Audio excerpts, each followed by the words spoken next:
దేవునికి స్తోత్రం. మీ అందరికీ నా వందనాలు. క్రీస్తునందు ప్రియా సహోదరి సహోదరులారా, దేవుని మహా కృప వలన మరి యొక్క శ్రేష్టమైన పునరుద్ధాన దినములో ఈ రీతిగా యోహాను సువార్త లైవ్ కార్యక్రమాన్ని మనం కలుసుకోవటానికి దేవుడు చూపిన మహాకృపకై ఆయనకి కృతజ్ఞతాస్తుతులు చెల్లిస్తున్నాను.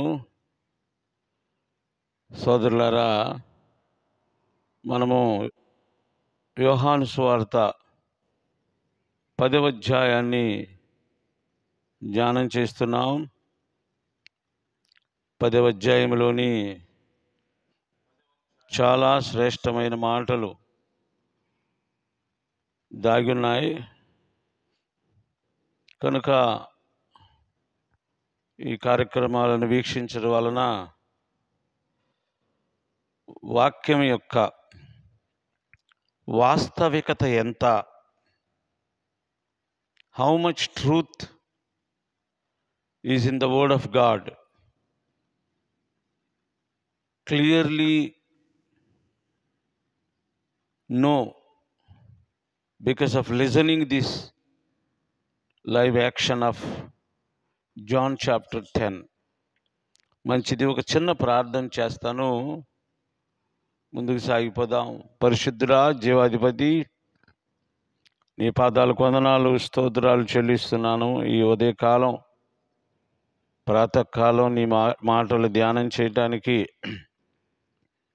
మీరు ఇచ్చిన ఈ శ్రేష్టమైన సమయానికి స్తోత్రం చెల్లిస్తున్నాను. స్వామి, ఈ నీ మాటలు మీరే మాట్లాడండి. వినే నాయన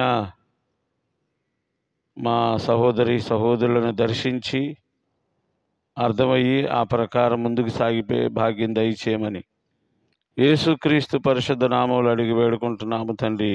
ఆమెన్, ఆమెన్. ఒక చిన్న పల్లవి చరణాన్ని పాడుకొని ముందు కొనసాగుదాం. అనేకులు గెలువా పోరాడెదరు, అనేకులు గెలువా పోరాడెదరు, కొందరి బహుమానం పొందేదరు, కొందరి బహుమానం పొందేదరు. ఇరుకు మార్గము నీ జీవ మార్గము, ఇరుకు మార్గము నీ జీవ మార్గము, పరిశుద్ధులు నడిచే యేసు మార్గము, పరిశుద్ధులు నడిచే యేసు మార్గము, సియోను పురమును చేరే మార్గము, సియోను పురమును చేరే మార్గము, ఇరుకు మార్గము నీ జీవ మార్గము. హల్లెలూయా. యోహాను సువార్త 10వ అధ్యాయం 1వ వచనం మనం ధ్యానం చేస్తున్నాం. గొర్రెలను గురించి మొదటి ఎపిసోడ్లో మనం ధ్యానం చేశాం. గొర్రెల దొడ్డి 2వ ఎపిసోడ్గా ధ్యానం చేశాం. ఈరోజు ద్వారమున ప్రవేశింపక వేరొక మార్గమున ఎక్కువాడు దొంగయు దోచుకొనివాడునై ఉన్నాడు అనే మాట మనం ధ్యానం చేద్దాం. కొంచెం జాగ్రత్తగా ఈ మాటలు వినాలి. ఎందుకంటే ద్వారం అంటే ఏమిటి, ద్వారములో వచ్చిన వారెవరు, దొడ్డిదారిన వచ్చిన వారెవరు, దొంగలెవరు, దోచుకునేవారెవరు అనే విషయం స్పష్టముగా అర్థమవ్వాలి. దేవుడు కోరుకున్నట్టుగా మాత్రమే మనము ద్వారములో గుండా వెళ్ళాలి. దొంగలుగా దోచుకుని స్వభావాన్ని మనం విడిచిపెట్టాలి అనే విషయం స్పష్టముగా అర్థమవ్వాలంటే జాగ్రత్తగా వినాలి. మరొక విషయాన్ని నేను ఇక్కడ చెబుతాను. వాక్యం విమర్శనాత్మకంగానే ఉంటుంది. అది చెప్పేవానిని ఖండిస్తుంది, వినేవానిని ఖండిస్తుంది. ఖండిస్తుంది అన్న సందర్భం వచ్చినప్పుడు ఒకటే సూత్రం అప్లై అవ్వాలి. ఏమిటయ్యా అంటే, మనము తప్పు చేయకుండా ఉంటే వాక్యం ఎట్టి పరిస్థితుల్లో మనం ఖండించదు. మనము తప్పు చేస్తే ఖచ్చితంగా ఖండిస్తుంది. అక్కడ తప్పు మనదే, తప్పు చేశాం కాబట్టి. చెప్పేవానిది కానీ వాక్యానిది కానీ ఎంత మాత్రం కాదు. సోదరులారా, మన స్వభావమే మనల్ని మోసం చేస్తుంది. మన మనస్సే మనలను మోసం చేస్తుంది. మన స్వార్థమే మనలను మోసం చేస్తుంది. మన దురాశే మనల్ని మోసం చేస్తుంది. ఇవన్నీ ఒక మనిషిని, ఒక గుంపుని, ఒక వ్యక్తిని దృష్టిలో పెట్టుకొని నేను మాట్లాడతలా. ఒకప్పుడు నా జీవితంలో నేను చేసిన పొరపాట్లు నన్ను వాక్యము చేత విన్నప్పుడు కానీ, మాట్లాడినప్పుడు కానీ, చదివినప్పుడు కానీ అది నన్ను ఖండించింది, దేవుని ఎదుట దోషిగా నిలబెట్టింది అంటే మీరు నమ్మరు. కనుక నేను వాక్యం చెప్పేటప్పుడు, విమర్శనాత్మకంగా మాట్లాడేటప్పుడు అది ఖచ్చితంగా నా మాట కాదు, నా అనుభవంలో నుంచి వచ్చిన నన్ను నేనే వాక్యం ఎదుట దోషిగా నిలబెట్టుకున్నప్పుడు నాకు కలిగిన అనుభవమే నీకు కూడా కలుగుతుందని ఖచ్చితంగా చెప్పగలను. కనుక ఈ విషయంలో చెప్పేవానిని కానీ వాక్యాన్ని కానీ నీవు అపార్థం చేసుకోవటానికి ప్రయత్నం చేయొద్దు. అలా చేస్తే నిన్ను నీవే మోసం చేసుకుంటున్నావు. అలా అవతల వారిని అపార్థం చేసుకొనటానికి ముందు ఇది నిజమేనా, నాలో ఈ పొరపాటు ఉందా, నాలో ఈ లోపం ఉందా అని ఒక్కసారి నీ ఓన్ కాన్షియస్ని గనక వాడితే, స్వార్థాన్ని విడిచిపెడితే, నీ స్వనీతి స్వబుద్ధిని విడిచిపెడితే ఖచ్చితంగా you should be come unto A conclusion what you have done or committed in your life time, in past time. నీ జీవితంలో నువ్వు చేసిన ప్రతి దానికి ఒక ముగింపు నీకే దొరుకుతుంది సోదరులారా. కనుక ఇది నాకే అని గనక నువ్వు వినగలిగితే, ఇది నాలో ఉన్న దోషానికి పాపానికి మాత్రమే తగులుతుంది అని నువ్వు అర్థం చేసుకోగలిగితే నువ్వు మారు మనసు పొందుతావు సోదరుడా. నన్ను నీవు అర్థం చేసుకోగలుగుతావు, దేవుని వాక్యాన్ని నువ్వు అర్థం చేసుకోగలుగుతావు. Let's start the word. John chapter 10 and verse 1. గొర్రెల దొడ్డిలో ద్వారమును ప్రవేశింపక వేరొక మార్గమును ఎక్కువాడు దొంగయు దోచుకొని వాడై ఉన్నాడు. యేసునాథుడా, ఈ మాటలను మీరు మా వినికిడిలో ఆశీర్వాదకరంగా మార్చి నీ బిడ్డలు నేను అర్థం చేసుకునే కృప దయచేయమని యేసుక్రీస్తు పరిశుద్ధ నామములో అడిగి వేడుకుంటున్నాము తండ్రి, ఆమెన్. గొర్రెల గురించి చెప్పుకున్నాము, దొడ్డిని గురించి చెప్పుకున్నాం. ఇప్పుడు ద్వారమున ప్రవేశింపక వేరొక మార్గమున ఎక్కువాడు అంటే అర్థం ఏమిటి? నేనే మార్గం, నేనే సత్యం, నేనే జీవం అని యేసయ్య ఎప్పటి నుంచో చెప్తున్నాడు. ఎప్పటి నుంచో మైకుల్లో, టెలివిజన్స్ ద్వారా, ఇప్పుడు మన దగ్గర వచ్చిన స్మార్ట్ ఫోన్, యూట్యూబ్ ఛానల్స్ లేక ఫేస్బుక్ ద్వారా ఎప్పటి నుంచో ఈ మాటలు వింటున్నాం. మార్గం అనగానే పరలోకానికి మార్గం, ద్వారం అనగానే పరలోకానికి ద్వారం అన్న దగ్గర మనం ఆగిపోతాం. ఆ మాటల్లో తప్పుందని నేను అనుకోను. కానీ ఈ ద్వారం ఏమిటి? ఈ ఈ మార్గం ఏమిటి? ద్వారమున ప్రవేశించడం అంటే అర్థం ఏమిటి? ఇది ఖచ్చితంగా మనం తెలుసుకోవాలి. సోదరులారా, ఒక మనిషి ఒక ఇల్లు కడతాడు. కట్టిన తరువాత అతడు చుట్టుప్రక్కల చాలా సెక్యూర్గా, క్షేమంగా ఉండేటట్లు ఆ ఇంటిని బలంగా కట్టుకుంటాడు. సిద్ధాంత ప్రకారం కావచ్చు, లేకపోతే వాస్తు ప్రకారం కావచ్చు, లేక ఇల్లు అందంగా ఉండాలి అనే ఉద్దేశంతో కావచ్చు. ఎక్కడ ఆ ద్వారం ఉంచాలో, ఎక్కడ బాగుంటుందో, ఎటు నుంచి నడిచి లోపలికి వస్తే క్షేమంగా ఉంటుందో ఆ ఇంటి యజమాని ద్వారం పెట్టుకుంటాడు.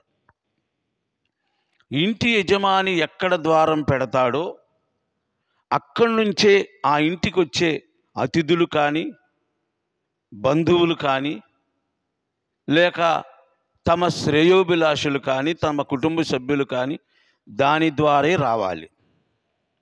అలా కాకుండా ఎవరికైనా వాస్తు పిచ్చి ఉండి ఈ తలుపు తప్పుగా పెట్టావు, ఈ ద్వారం తప్పుగా పెట్టావు, కనుక ఈ కిటికీ ఉండవలసిన చోట తలుపు, తలుపు ఉండవలసిన చోట కిటికీ పెట్టావు, నేను నీ ఇంటిలోకి తలుపు ద్వారా రాలేను, వాస్తు తప్పుగా ఉంది, కిటికీలో నుంచి ఎక్కువస్తాను అంటే ఆ యజమాని ఒప్పుకుంటాడా? ఒకవేళ మొఖమాటానికి ఒప్పుకున్నా చూసేవాళ్ళకి బాగుంటుందా? ఎక్కి రావటానికి నీకు ఓపిక ఉంటుందా? అది గౌరవం అనిపించుకుంటుందా? అది ఆరోగ్యంగా ఉంటుందా? దూరేటప్పుడు ఎక్కడో చోట దెబ్బ తగలదా? ఆ కిటికీ పాడైపోదా? ఆ గోడ పాడైపోదా? కనుక ఇంటి యజమాని ఎటువైపు తలుపు పెడతాడో, ద్వారం పెడతాడో అటువైపే రావాలి. లేకపోతే నీకు ఆ ఇంటి యజమానికి సంబంధాలు చెడిపోతాయి, ద్వారాలు మూసుకొని పోతాయి.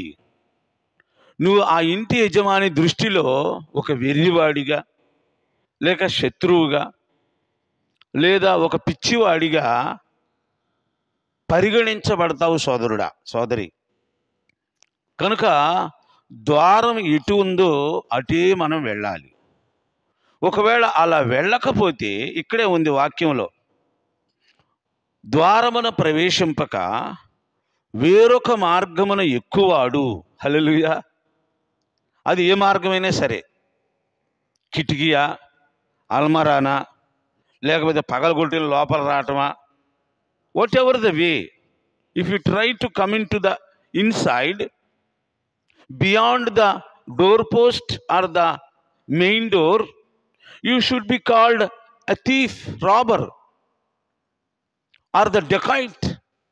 ఒక దొంగగా ఎంచబడతావు. కిటికీ కానీ వేరొక మార్గమున నువ్వు లోపలికి రావటానికి ప్రయత్నం చేస్తే నీవు దొంగగా పరిగణించబడతావు, గౌరవాన్ని కోల్పోతావు, క్షేమాన్ని కోల్పోతావు, శరీరం యొక్క క్షేమాన్ని పోగొట్టుకుంటావు. అయితే ఇది మన ఇంటికి, మన కుటుంబాలకు, మనకి సంబంధించిన ద్వారం లేకపోతే పద్ధతి. మరి ఇక్కడ యేసయ్య మాట్లాడిన ద్వారం ఏమిటి? నేనే మార్గం, నేనే సత్యం, నేనే జీవం అంటాడు ఒక చోట. నా ద్వారా తప్ప తండ్రి వద్దకు ఎవడు వెళ్ళడని ఒక చోట అంటాడు. నేను విన్న ప్రాచీన కాలపు లేకపోతే మోస్ట్ సీనియర్స్ దైవ సేవకుల వాక్యాలు విన్నప్పుడు నాకు అర్థమైంది ఏంటంటే, యేసయ్యే మార్గం, యేసయ్య గుండే పరలోకం వెళ్ళాలి. అంతవరకు నాకు అర్థమైంది. అయితే దీన్ని అధ్యయనం చేసినప్పుడు, కాలక్రమంలో ప్రభువుతో సహవాసం చేసినప్పుడు నాకు అర్థమైంది ఏమిటంటే, సోదరులారా, ద్వారమున ప్రవేశింపక వేరొక మార్గమున ఎక్కువాడు దొంగయు దోచుకునివాడై ఉన్నాడు. ఇది ఏ ద్వారం అంటే, ఏ ద్వారం అంటే దేవుడు కట్టిన ఇంటికి ద్వారం, లేక దేవుడు కట్టిన దేవుని రాజ్యానికి ద్వారం. ఇంకా చెప్పాలంటే మీకు అర్థం అవటానికి పరలోకము నుండి భూలోకానికి వచ్చే దారిది. ఇదేమిటయ్యా? భూలోకం నుండి పరలోకానికి వెళ్ళే ద్వారం గురించి కదా మనం మాట్లాడాల్సింది. మరి నువ్వేమిటి రివర్స్లో చెబుతున్నావంటే ఖచ్చితంగా నేను మీకు అర్థం చెప్తాను. I should be clear to you and let you agreed with me at the conclusion point. ఆఖరికి నా పాయింట్కి నువ్వు రాగలుగుతావు. నేనేం చెప్పాలనుకున్నానంటే, పరలోకము నుండి భూలోకానికి ద్వారం ఇది. రెండోది, ప్రాచీన కాలము నుండి ప్రస్తుత కాలానికి దారిది. లేదా అనాదిలో ఉన్న ఆ మహావృద్ధుడి దగ్గర నుండి లోకములోకి ప్రస్తుతం ఉన్న మనుషులకు దారిది.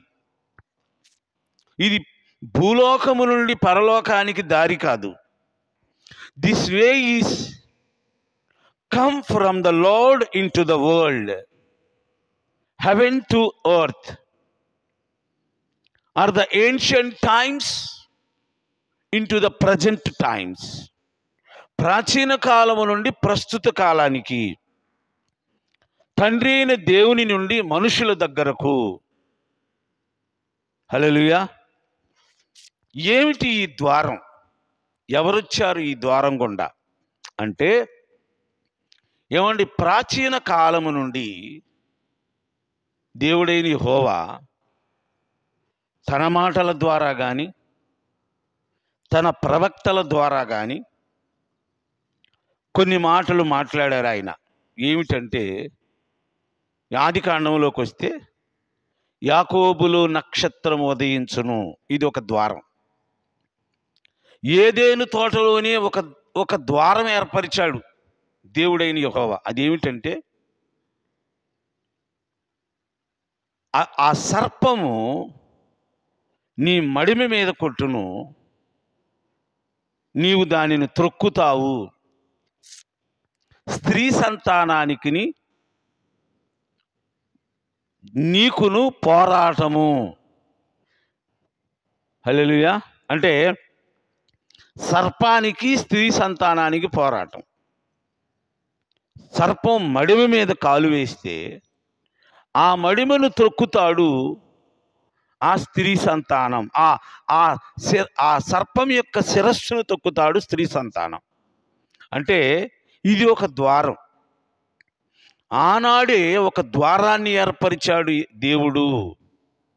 స్త్రీ సంతానం అనేది ప్రభు అయిన యేసుక్రీస్తు అయితే, ఆ ప్రవచనం ఉంది చూశారా, నీవు దాన్ని తొక్కుతావు, అది నీ మడిమ మీద కరుస్తుంది అనేది ద్వారం. అంటే ఎవరినైతే అది కాటు వేస్తుందో సోదరులారా, అదే స్త్రీ సంతానం. ఇప్పుడు సిలువలో మరణించింది యేసయ్య మాత్రమే. సర్పం కాటు వేసింది స్త్రీ సంతానాన్ని అంటే యేసయ్య సిలువ వేయబడ్డాడు అని అర్థం. So one of the door post, ఆ దేవుని మాట ఒక ద్వారము. ఆ వాక్యానికి ఎవరు సరిపోతారు అంటే యేసు ప్రభు ఒక్కడే చరిత్రలో చూస్తే. అంటే ఆ ద్వారము గుండా మనుషులకు దగ్గరయింది, మనుషులతో సహవాసం చేసింది, మనుషుల కొరకు చనిపోయింది యేసయ్య ఒక్కడే. కనుక దేవుడు ఏర్పరిచిన ఆ పురాతనమైన ద్వారములో నుండి ప్రాచీన కాలము నుండి ప్రస్తుత కాలములోనికి వచ్చిన వాడు యేసయ్య ఒక్కడే. అదే ద్వారం. దేవుని ప్రవచనం, దేవుని మాటే ద్వారం. ఏమండి, ఒక వివాహం ఉంటుంది.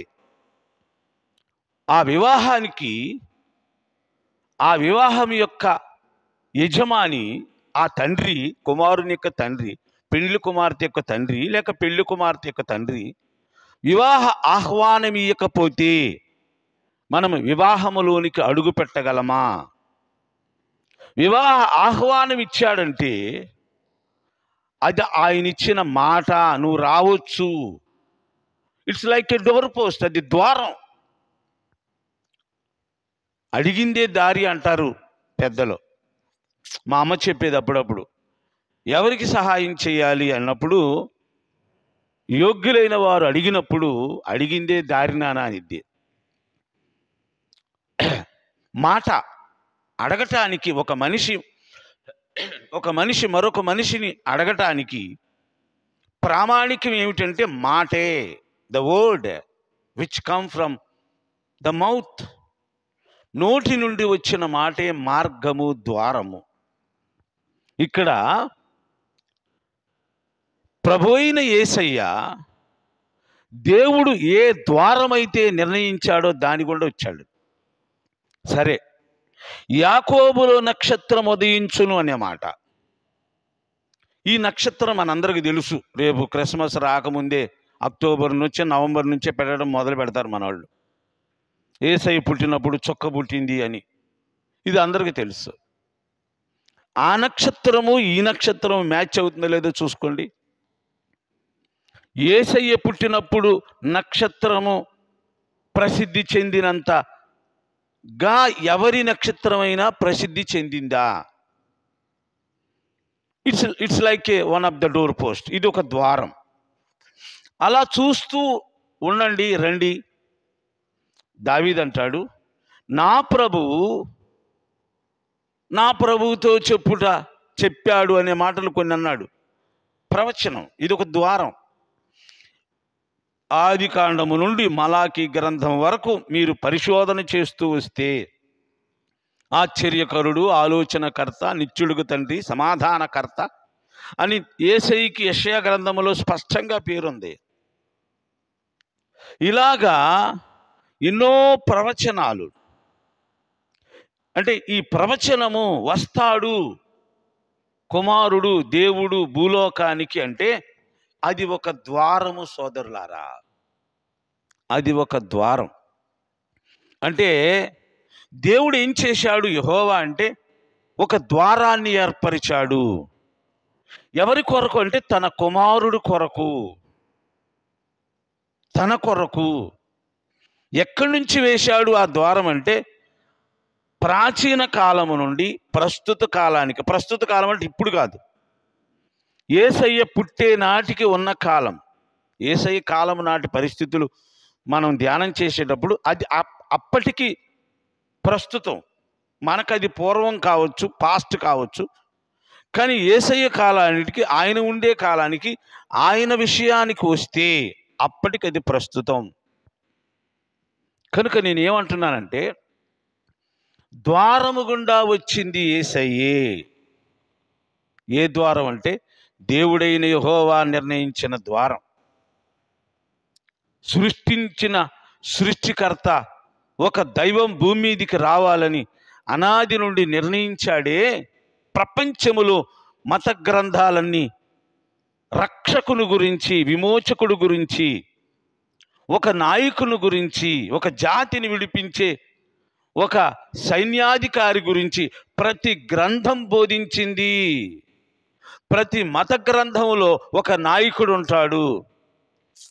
చాలా గిల్గమేష్ గ్రంథం ఉంది, తర్వాత గ్రీకు పురాణాలు ఉన్నాయి, ఆ తర్వాత రకరకాల మెసొపొతేమియాలకు గ్రంథాలు ఉన్నాయి. అవన్నీ చదువుకుంటూ పోతే ఒకటే థీమ్, ఒకటే కాన్సెప్ట్, ఒకటే విషయం మనకు అర్థమవుతుంది. అది ఏంటంటే ఒక నాయకుడు కావాలి ఒక జాతిని విడిపించటానికి. సోదరులారా, అది ఒక ద్వారం. నేనేమంటానంటే జాతిని ఒక జాతిని ఒక ప్రజను విడిపించటానికి ఒక నాయకుడు అవసరమైతే కత్తి పట్టుకొని యుద్ధం చేసి, మరి పాపం అనే శత్రువు నుండి విడిపించటానికి ఒక దేవుడు అవసరమయ్యాడు. ఒక జాతిని విడిపించటానికి మనిషి అనే నాయకుడు అవసరం. కానీ ఒక లోకాన్ని విడిపించటానికి వేరొక లోకము నుండి వచ్చిన లోకరక్షకుడు అవసరము. అది చరిత్రలో మనం చూస్తే దేవుడు ఏర్పరిచిన ద్వారము నుండి మనుషుల దగ్గరకు చేరుకుంది ఒక్క యేసుక్రీస్తే. According to the scriptures, according to the theme, concept, redemption, ఈ పదాలన్నిటిని బట్టి మనం ఆలోచిస్తే ఒక్క యేసయ్యే వీటికి సరిపోతాడు. అంటే ఆ ద్వారము నుండి వచ్చింది యేసు ప్రభు ఒక్కడే అని చెప్పి నేను ఘంటాపదంగా చెప్పగలను సోదరులారా. ఆయన ద్వారము గుండా వచ్చాడు అంటే ప్రవచనము గుండా వచ్చాడు, దేవుడు మాట్లాడిన మాటల గుండా వచ్చాడు, లేఖనానుసారమైన విమోచన, విడుదల ఇయ్యటానికి వచ్చాడు. అపవాది చెర నుండి విడిపించటానికి వచ్చింది యేసుక్రీస్తు ఒక్కడే. పాపమనే చెర నుండి విడిపించటానికి వచ్చింది యేసయ్య ఒక్కడే. నీవు యేసుక్రీస్తుని తలస్తేనే, ఆలోచిస్తేనే, ఆ థీముని అర్థం చేసుకోగలిగితేనే ఈయన ఒక్కడే లోకరక్షకుడు, ఇక ఎవడూ లేడు అనే విషయం నీకు అర్థమవుతుంది సోదరులారా. కనుక దేవుని ద్వారానికి సిద్ధపరిచింది తండ్రి కుమారుణ్ణి ఒక్కడినే. The portal which the Jehovah God opened for the Lord Jesus Christ alone. Nobody else can enter or come from the door post. దేవుని కుమారుడు ఒక్కడే, ఆ పోర్టల్కి సరిపోయినవాడు యేసయ్య ఒక్కడే. ఆ ద్వారము గుండా వచ్చాడు. అదే ద్వారము గుండా సోదరులారా దేవుడు సిద్ధపరిచిన ద్వారం గుండా మళ్ళీ వెళ్ళిపోయాడు. అదొక్కటే మనం అర్థం చేసుకోవాలి. అయితే దేవుడు నిర్ణయించిన ద్వారం మరొకసారి మీకు అర్థం అవ్వటానికి, ప్రవచనాలు. యేసుక్రీస్తు వస్తాడు, గొర్రెల కాపరి, గొర్రెలను విమోచిస్తాడు, ప్రాణం పెడతాడు, రక్షిస్తాడు, శిలువ మరణం పొందుతాడు, లేఖనానుసారమైన శాపాన్ని, పాపాన్ని, శిక్షను మనుషుల కొరకు భరిస్తాడు అనే విషయం లేఖనంలో రాయబడింది. అది నెరవేరింది అంటే అది ఎవరిలో నెరవేరింది? In whom it implemented. ఎవరిలో అది నెరవేర్చబడింది అనేది పరిశీలిస్తే ప్రపంచంలో క్రీస్తుకు పూర్వం కానీ క్రీస్తు శకములో కానీ క్రీస్తు ఒక్కడే కనబడతాడు. అందుకే క్రీస్తుకు పూర్వం క్రీస్తు శకం అంటారు. కానీ ఇక ఏ పూర్వం ఏ శకం అండి? Universally the people has to be agreed the Lord Jesus Christ after death and before death of the Lord Jesus Christ. క్రీస్తుకు పూర్వం క్రీస్తు శకం అని క్రీస్తుని గురించి మాత్రమే చరిత్ర చెబుతుంది కానీ ఇక ఏది చెప్పదు. నీ దేశంలో నీది జరిగిద్ది అంతే, ఇంకొకటి దేశంలో వాడిది జరిగిద్ది. యూనివర్సల్గా చెప్పుకోవాలి అంటే అకార్డింగ్ టు ద యూనివర్సల్లీ, కామన్గా మాట్లాడాలంటే యేసయ్య పేరు ఒక్కటే సరిపోతుంది సోదరులారా. One and only the name, one and only the personality, one and only the life of the Lord Jesus Christ is fit for all the fulfillment of the scriptures, the prophecies foretold by the prophets. ప్రవక్తల ద్వారా ప్రవచించిన ఆ ప్రవచనాలలో గుండా వాటికి సరిపోయినట్టుగా వచ్చిన వాడు యేసయ్య ఒక్కడే. వాటిని నెరవేర్చిన వాడు యేసయ్య ఒక్కడే. ప్రవచనము, వాక్యము, మాట ద్వారమైతే దాని గుండా వచ్చింది యేసయ్య ఒక్కడే, దాని గుండా వెళ్ళింది యేసయ్య ఒక్కడే. సోదరులారా, అందుకే యేసయ్య అంటాడు, గొర్రెల దొడ్డిలో ద్వారమును ప్రవేశింపక వేరొక మార్గమును ఎక్కువాడు దొంగయు దోచుకొనివాడై ఉన్నాడు. ఎవరి గురించి మాట్లాడుతున్నాడు యేసయ్య? ద్వారమున ప్రవేశించిన వాడు యేసయ్య అని, ఆయన గురించి అని నాకు అర్థమైంది. మీకు చెప్పిన దాన్ని బట్టి అర్థమైతే మంచిది, అర్థం కాకపోతే అది వేరే విషయం. అయితే ఎక్కువాడు దొంగయు అంటే వేరొక మార్గమున ఎక్కువాడు దొంగయు దోచుకొని వాడై ఉన్నాడని ఎవరి గురించి మాట్లాడాడు యేసయ్య? ఎవరి గురించి అంటే శాస్త్రులు, పరిసయ్యుల గురించి మాట్లాడాడు. ఎందుకు మాట్లాడవలసి వచ్చింది? ఇంతకుముందు ఎందుకు మాట్లాడలేదు? ఇప్పుడే ఆ మాట ఎందుకు ఆయన ప్రస్తావించాడు అంటే, సోదరులారా, ఆ గుడ్డివాణిని వీళ్ళు ఎప్పుడైతే వెలివేశారో, స్వస్థత పొందిన ఆ గుడ్డివాణిని ఎప్పుడైతే వెలివేశారో అప్పుడు ఈ మాటలన్నీ యేసయ్య మాట్లాడవలసి వచ్చింది. మీరు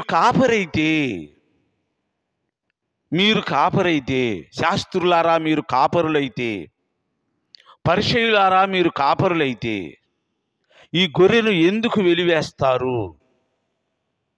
ఈ గొర్రెను ఎందుకు త్రోసివేస్తారు? మీరు కాపరులు కాదు. స్తోత్రం, హల్లెలూయా. మీరు కాపరులు కాదు, మీరు దొడ్డిదారిన వచ్చిన దొంగలు. You are the dacoits. మీరు దొంగలు, రాబర్స్. మీరు దొంగలు కాబట్టి, గొర్రెలు మీ సొంతమైనవి కాదు కాబట్టి, వాటి కొరకు మీరు ప్రాణం పెట్టలేదు కాబట్టి, వాటిని విమోచించటానికి, కాపాడటానికి దేవుడు ఏర్పరిచిన ప్రవచనాలనే మార్గం గుండా వచ్చిన వారు మీరు కారు కాబట్టి, వాటి విలువ మీకు తెలియదు కాబట్టి మీరు ఆ గొర్రెను వెలివేశారు. You have banished the sheep of mine. నా గొర్రెని మీరు వెలివేసింది ఎందుకంటే అది నా గొర్రె, మీ గొర్రె కాదు. సోదరులారా, చాలా ఉంది ఆ మాటలో. ఈరోజు కూడండి, దొడ్డిదారిని ఎక్కేవాళ్ళు చాలామంది, దోచుకునేవాళ్ళు చాలామంది. నేను ముందే చెప్పాను, ఈ మాటల వలన కొంతమందికి అపార్థం కలుగుతుందని. ఎవడో బాప్తిసం ఇస్తాడు, ఎవడో కన్నీరు కారుస్తాడు, ఎవడో ప్రార్థన చేస్తాడు, ఎవడో అభిషేకించబడతాడు, ఎవడో వాడి చదువుని, వాడి వయస్సుని, వాడి బలాన్ని, వాడి ఆశలను, వాడి కోరికలను త్యాగం చేస్తాడు, తమకు నచ్చిన వాటన్నిటిని విడిచిపెడతాడు, ప్రభు కొరకే బ్రతుకుతాడు, ప్రభువే లోకమంటూ బ్రతుకుతాడు. దేవుడు వాడిని ప్రేమించి వాడి కొరకు కొంతమంది మనుషుల్ని సిద్ధపరుస్తాడు, వాడి చేత బాప్తిసం ఇప్పిస్తాడు, వాడిని వాడుకొని వాళ్ళ తలల మీద చెయ్యి ఉంచి స్వస్థత వచ్చేటట్టు చేస్తాడు. వాళ్ళందరూ వాడి గొర్రెలు. కానీ ఈ దోచుకొని వాడు మధ్యలో వస్తాడు, ఇదంతా నాది అంటాడు, వాళ్ళకి గాలం వేస్తాడు, ఎర్ర వేస్తాడు, వాళ్ళని దోచుకొని పోతాడు. వాడు కట్టే మందిరంలో తప్పు ఉంటుంది, వాడు చెప్పే బోధలో తప్పు ఉంటుంది, వాడి జీవించే జీవిత విధానంలో తప్పు ఉంటుంది, వాడి సిద్ధాంతాల్లో తప్పు ఉంటుంది, వాడి కుటుంబంలో తప్పు ఉంటుంది, వాడి జీవితంలోనే తప్పు ఉంటుంది. త్యాగం వాడి జీవితంలో కనబడదు, ప్రేమ వాడి జీవితంలో కనబడదు, పిలుపు వాడి జీవితంలో కనబడదు, అభిషేకం వాడి జీవితంలో కనబడదు, దేవుని వాక్యానుసారమైన జీవితం వాడి జీవితంలో కనబడదు. వాడి పునాది సరైంది కాదు, వాడి తల్లిదండ్రుల పునాది సరైంది కాదు. శాశ్వతమైన రోగాలు, శాశ్వతమైన శాపగ్రస్తమైన పరిస్థితుల మధ్యలో నుంచి బయటకు వచ్చి దేవుని కృపను కానీ అభిషేకాన్ని కానీ పొందకుండా దొడ్డిదారిన వచ్చి వాడు దోచుకుపోతాడు సోదరుడా, దోచుకుపోతాడు. ఏమండి, ఒకసారి దోచుకుపోయే వాళ్ళతో నేను మాట్లాడుతున్నాను. ప్రపంచంలో చాలామంది ఉంటారు ఇలాంటి వాళ్ళు, ఇప్పుడు వీళ్ళు ఎక్కువ ఉన్నారు. వాక్యం చదివావా? వాక్యం తెలుసా నీకు? కాంటెక్స్ట్ తెలుసా? దేవుడు తెలుసా? అభిషేకం తెలుసా? త్యాగం తెలుసా? పైపెచ్చు ఏం పాడతారు? నా ప్రాణము నువ్వేనయ్యా, నా దేవుడు నువ్వేనయ్యా, నన్ను దీవించేది నువ్వేనయ్యా. ఏం బాబు, ఏమయ్యా, ఏం పాడుతున్నావు? ఏం పాడిస్తున్నావు? వాక్యం తెలుసా నీకు? స్పష్టంగా చెప్తున్నాడు యేసయ్య, ద్వారమును ప్రవేశించేవాడు కాపరి, దొడిదారిని ప్రవేశించేవాడు దొంగ. ఇప్పుడు పెట్టుకో, నీ పేరు ముందు రెవరెండ్ తీసేసి దొంగ అని. చదువు సాగకపోతే ట్రైనింగ్లకి వెళ్ళి పాస్టర్లు అయి వస్తారు. సరే, అక్కడైనా మారతారా? మారరు. తాగి స్టేజీల మీద ఎక్కి వాక్యం చెప్పేవాళ్ళు లేరా? జీవితం మారకుండా విశ్వాసుల మీద బరువులు పెట్టి బరువు మొయ్యకుండా ప్రశాంతంగా జీవించేవారు లేరా? ఒక్క ఆత్మైనా రక్షించకుండా ఇతరుల ఆత్మలు దొంగిలించేవారు లేరా? గుళ్ళు పక్కన గుళ్ళు కట్టే దొంగలు లేరా? ఇప్పుడు పెట్టుకొని నీ పేరు ముందు ప్రాణం అని ఎలా పాడతావు? పాడే ముందు, నువ్వు పాడటం తప్పని అట్లా, పాడే ముందు వాక్యం చదువు. అసలు వాక్యం చదువుతావా నువ్వు ఎప్పుడైనా? నీ ఆత్మీయ తండ్రి ఎప్పుడైనా ఈ మాటలు ఆయనకి తెలిస్తే కదా నీకు బోధించటానికి. ఆయనే దోచుకున్నవాడు, ఆయనే దోచుకునేవాడు, ఆయనే ఏడ్పించేవాడు, ఆయనే గాయపరిచేవాడు. వాడికి పుట్టినవాడు నువ్వు అలాగుండకుండా ఎలాగుంటావు? నేనేమంటానంటే, నిన్ను విమర్శించటం, నిన్ను బాధించటం నా ఉద్దేశం కాదు. వాక్యం చదివితే మారు మనసు పొందుతావు సోదరుడా. ప్రభు మనసు అర్థమవుతుంది. వాక్యం ఉంది కదా, దొంగలు పరలోక రాజ్యం ప్రవేశించరని. బంగారం దొంగిలించేవాడు దొంగ అనుకుంటున్నావా? డబ్బు దొంగిలించేవాడే దొంగ అనుకుంటున్నావా? నో నో నో నో, ఇది కూడా దొంగతనమే. నీకు అర్థమవటానికి ఒక మాట చెప్తాను. ప్రాచీన కాలంలో మనుషులను దోచుకుపోయేవాళ్ళు. ఎందుకంటే ఆనాడు ఈ బంగారం, వెండి, వెలగలిగిన వస్త్రాలు ఏమి లేవు. ఇదంతా నీకు తెలుసో లేదో? మళ్ళీ తెలియకుండా పాస్టర్ అయ్యేవుగా. ఎవరి దగ్గర 4 మాటలు నేర్చుకొని బైబిల్ చదివి బాగా లోకంలో తిరుగుతావు కాబట్టి తిరిగిన అనుభవంలో ఏదో పెద్ద పెద్దగా మాట్లాడుతుంటావు కదా. ఇవన్నీ నీకు తెలియకపోవచ్చు. తెలుసుకోవడానికి ప్రయత్నం చేయి. ప్రాచీన కాలంలో దొంగలు మనుషుల్ని దోచుకెళ్ళేవాళ్ళు, అంటే మనుషుల్ని దొంగిలించుకెళ్ళేవాళ్ళు. ఏసేపుని అట్ట దోచుకెళ్ళిన వాళ్ళు. దొరికితే వస్త్రాలు, దొరికితే మనుషులను దోచుకెళ్ళి ఆ మనుషుల్ని సంతలో అమ్మేసేవాళ్ళు. ఇప్పుడంటే మనిషికి వాషింగ్ మిషను, లేకపోతే గ్రైండర్లో మిక్సీలు వచ్చినాయి. మరి ఆనాడు ధనవంతులకి పనిచేసేవాళ్ళు కావాలిగా, బానిసలు కావాలిగా. తీసుకెళ్ళి అమ్మేస్తే బానిసలుగా వాళ్ళు అలా కొనుక్కొని పని చేయించుకునేవాళ్ళు. మరి అది దొంగతనం అయినప్పుడు మనుషులను దోచుకెళ్ళి నీ సంఘంలో కూర్చోబెట్టుకొని, నీ గుళ్ళో కూర్చోబెట్టుకొని, అదొక గుడి అన్నట్టుగా, నా సంఘం అన్నట్టుగా, అబ్బో నీ వేదాంతం, నీ ప్రసంగం, నీ ఒళ్ళింపు ఎవరు వెళ్ళిస్తారు? ఎక్కడ నేర్చుకున్నావురా బాబు? ఆ మాటలు పరలోక రాజ్యం తీసుకెళ్ళవు. నేనేమంటున్నానంటే, వాక్యం చదువు, దానిలో భావం అర్థం చేసుకో. నేను చెప్పే మాటల్లో నీకు ఒక విషయం చెప్తాను. నువ్వెంత ప్రయత్నం చేసినా దొంగ సొమ్ముతో నీవు పవిత్రుడు కాలేవు, పరలోక రాజ్యం వెళ్ళలేవు. బేసిక్ ఫండమెంటల్స్ ఏమిటంటే, దొంగ పరలోకం వెళ్ళడు. మరి దొంగిలించుకొని తెచ్చుకున్న ధనం నీకు ఎలా ఉపయోగపడిద్ది? దొంగిలింపబడిన వారు దొంగలే, నీవు దొంగవే. అప్పుడు ఆ ఫండమెంటల్ ఎలా మిస్ అవుతున్నా, లాజిక్ ఎలా మిస్ అవుతున్నా, పరలోక రాజ్యం ఎలా వెళ్తావు? నేనేమంటున్నానంటే, నీకు పరలోకం కావాలన్నా, పరలోకంలో స్వాస్థ్యం కావాలన్నా, నా ప్రయత్నం ఏమిటంటే నిన్ను మార్చటమే. అంతేగాని దొంగిలించుకున్న వారిని మళ్ళీ లాక్కొచ్చుకొని ఆ దొంగలో మళ్ళీ మన దగ్గరకు వచ్చారనుకో, మనం కూడా దొంగలం అయిపోతాం. అలా కాదు, నువ్వు మారాలి, దొంగతనం మారాలి, దొంగతనం మానేయాలి, దొంగ సొమ్ముని పంచెయ్యాలి. నీకు తెలుసుగా జక్కయ్య, యేసయ్య ఇంట్లోకి వెళ్ళగానే దొంగ సొమ్ము అంతా పంచేశాడు. అది మారుమనసు అంటే. నువ్వు దోచుకున్న దాన్ని పంచేయి, మారుమనసు పొందు, అప్పుడు పరలోక రాజ్యం. అప్పుడు దాకా వాక్యం నీకు పెడుతున్న పేరు దొంగ. శాస్త్రులకి పరిచయులకి యేసయ్య పెట్టిన పేరు దొంగ. ఇప్పుడు ఈ వాక్యం ఎవరైనా దోచుకునేవాళ్ళు దొంగలు వినేవాళ్ళైతే, దొంగ తాగేవాడు దొంగ కాదా? లేక దోచుకునేవాడు దొంగ కాదా? నువ్వు తాగుతూ ప్రసంగం చేస్తే, వ్యభిచరిస్తూ ప్రసంగం చేస్తే, దోచుకుంటూ ప్రసంగం చేస్తే ఆ గొర్రె విలువ నీకేం తెలుస్తుంది? వారి వ్యాధి బాధలు నువ్వు ఎలా స్వస్థపరుస్తావు? వారి కన్నీళ్లు నువ్వు ఎలా తుడుస్తావు? వారి సమస్యలను యేసయ్య పాదాల దగ్గరికి నువ్వు ఎలా తీసుకెళ్ళగలుగుతావు?